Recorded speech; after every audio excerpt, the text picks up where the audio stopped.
देखिए, पहली बात तो ये है कि जो फतवा उन्होंने जारी किया है, उन्होंने क्या सोच के जारी किया है ये तो वही जाने। लेकिन मेरा पैगाम मोहब्बत है जहाँ तक पहुँचे। राम जन्मभूमि ट्रस्ट ने मुझे इनविटेशन भेजा था, जो मैंने उसको कबूल किया। उसके बाद मैं 2 दिन तक उसका सोचता रहा कि क्या फैसला लूं, क्योंकि मेरी ज़िंदगी का ये सबसे बड़ा फैसला था। लेकिन उसके बाद मैंने सोचा कि आपसी सौहार्द के लिए, देश के लिए, राष्ट्रहित में ये मैंने फिर फैसला लिया और मैं अयोध्या चला गया।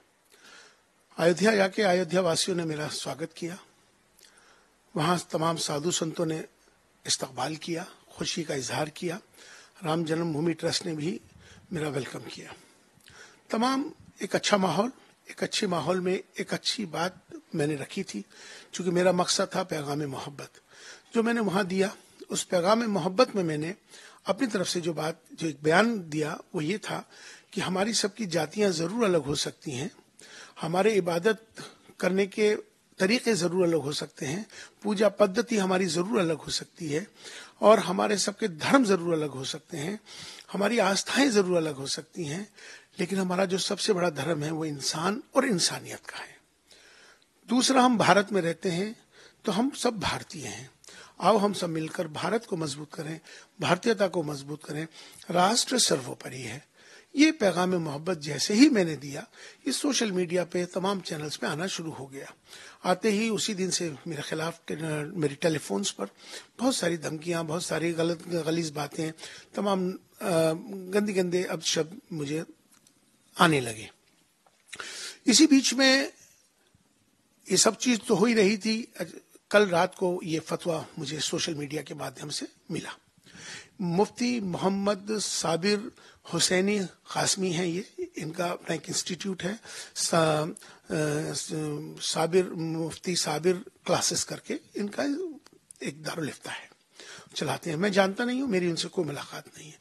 सोशल मीडिया के माध्यम से ये फतवा मुझे मिला, और इस फतवे को उन्होंने जिस तरह से लागू किया, इसमें मेरा मोबाइल नंबर उसमें मेंशन किया। उन्होंने देश के तमाम जितने भी इमाम हैं, मेरे जितने मस्जिदें हैं, तमाम मुसलमानों को ये फॉरवर्ड किया, और फॉरवर्ड करके उन्होंने कहा कि इन पर ये कुफ्र का फतवा जारी हो चुका है, और ये फतवे को जारी करके उन्होंने इसमें मेंशन किया। उसमें 3 बिंदु उन्होंने बहुत अहम रखे हैं। पहला बिंदु उनका जो कुफ्र का फतवा मुझ पर जारी करा है उन्होंने, वो ये किया है कि ये प्राण प्रतिष्ठा में, चूंकि इमाम है ये और चीफ इमाम है, इनकी बड़ी जिम्मेदारी है, इनको नहीं जाना चाहिए था। ये दूसरे मजहब का अपना मामला था, उसमें इनको प्राण प्रतिष्ठा में शामिल नहीं होना चाहिए था। दूसरा उनका ये कहना था कि इन्होंने अपने बयान में ये कहा है कि इंसानियत का जो धर्म है सबसे बड़ा है। इस्लाम को उन्होंने छोटा करा, इंसानियत को बड़ा किया, ये उनका है। तीसरी तोहमत उनकी इस पर है, मुझ पर इल्जाम, कि उन्होंने राष्ट्र सर्वोपरि कहा है। उन्होंने कहा कि धर्म को उन्होंने, इस्लाम को उन्होंने नीचे कर दिया और देश को उन्होंने बड़ा कर दिया है। तो लिहाजा इन पर कुफ्र का फतवा जारी हो जाता है। अब इनको माफी मांगनी पड़ेगी और रुजू करना पड़ेगा दोबारा से। और तीसरी बात उन्होंने कहा कि अपने पद से इस्तीफा दे दें। तो लेकिन मैं इन सब बातों को ध्यान में रखते हुए मैं उनको ये कहना चाहता हूँ कि ना मैंने गलत किया है, तो इसलिए कोई माफी मांगने का सवाल ही पैदा नहीं होता। मेरे और अल्लाह के बीच के मामलात हैं। आप मुझको या किसी को कुफ्र का फतवा आप जारी करने का अधिकार आपके पास है ही नहीं, पहली बात। दूसरी बात यह है कि कुफ्र के जो फतवे में जो सजाएं हैं वो मुझ पे लागू होती ही नहीं है। तीसरी बात यह है कि ये भारत है, ये भारत सर्वधर्म संभाव का भारत है, अनेकता में एकता का भारत है। अगर उनको ये फतवे जारी हैं, ये चूंकि इस्लामिक अगर मुल्क होता तो ये तमाम सारी चीजें वहां हो सकती थी, लेकिन ये सब इस भारत में ये सब चीजें मुझ पर या किसी पर इस तरह से कोई लागू नहीं होती है, क्योंकि हमारा ये देश इसी तरह से सब एक दूसरे के साथ मिलते हैं, रवादारी है, इस मुल्क की यही एक पहचान भी है। तो मैं आज इस मौके पे यही कहना चाहता हूं कि हम सबको मिलकर एक रहना है, भारत को मजबूत करना है। मैं अपने इस बयान से अड़िग हूं और हमेशा रहूंगा। तीसरी बात यह है कि अगर उनको मुझसे कोई तकलीफ है, मुझसे जाती तौर पर उनको ऐसा लगता है, तो उनको मुझसे जाती तौर पर पहले मिलना चाहिए था। लेकिन मैं फिर भी कोई बात नहीं है, मेरे खिलाफ उन्होंने इसमें मोबाइल नंबर पब्लिकली किया और तमाम देश भर के लोगों से उन्होंने कहा है कि इनका बायकॉट करें और इनके खिलाफ अपनी आवाज को बुलंद करें। इस तरह की जो चीजें हैं आज के इस बदलते भारत में, आज का जो भारत है ये नवीन भारत, आज का बदलता भारत उत्तम भारत है, ये आज का भारत श्रेष्ठ भारत।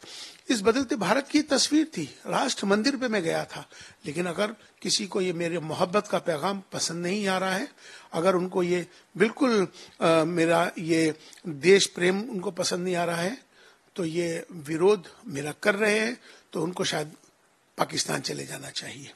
देखिए, मैं इसको इस तरह से देखता हूं कि आज प्रधानमंत्री नरेंद्र मोदी जी के नेतृत्व में आज भारत बहुत ऊंचाइयों पे बहुत तरक्की की तरफ जा रहा है और हमारा भारत, आपको बताएं कि आर्थिक स्थिति में 5वें अंक पर आ चुका है। भारत चांद पर पहुंच चुका है, भारत सूरज की तरफ आगे बढ़ रहा है, भारत विश्व गुरु बनने के लिए अग्रसर है, आगे बढ़ रहा है। तो इस समय इस बदलते भारत की तस्वीर में हम सबको मिलकर एक होना होगा, संगठित होना होगा, इख्तलाफ को खत्म करना होगा, तभी ये भारत मजबूत होगा। चूंकि भारत सबका भारत है, तो इसी भारत की ये पहचान भी है, इसीलिए भारत महान भी है। तो हम सबको मिलकर एक होना है। अगर कोई मसाइल हैं, कोई मसले हैं, तो वो संवाद के जरिए से, डायलॉग के जरिए से हमें हल करने चाहिए। जिस तरह से पिछले साल आदरणीय मोहन भागवत जी, सरसंघ चालक, मुझसे मिलने के लिए यहाँ आए थे, मेरे से इमाम हाउस में, मस्जिद में मुझसे मिलने आए थे। मैं उनको अपने मदरसे में भी लेके गया था और अब मैं उनके यहाँ गया हूँ। तो जब हम एक दूसरे के यहाँ आते हैं और जाते हैं तो इख्तलाफ खत्म होता है, आपस में मोहब्बत पैदा होती है, मिसअंडरस्टैंडिंग्स जो होती है खत्म होती हैं।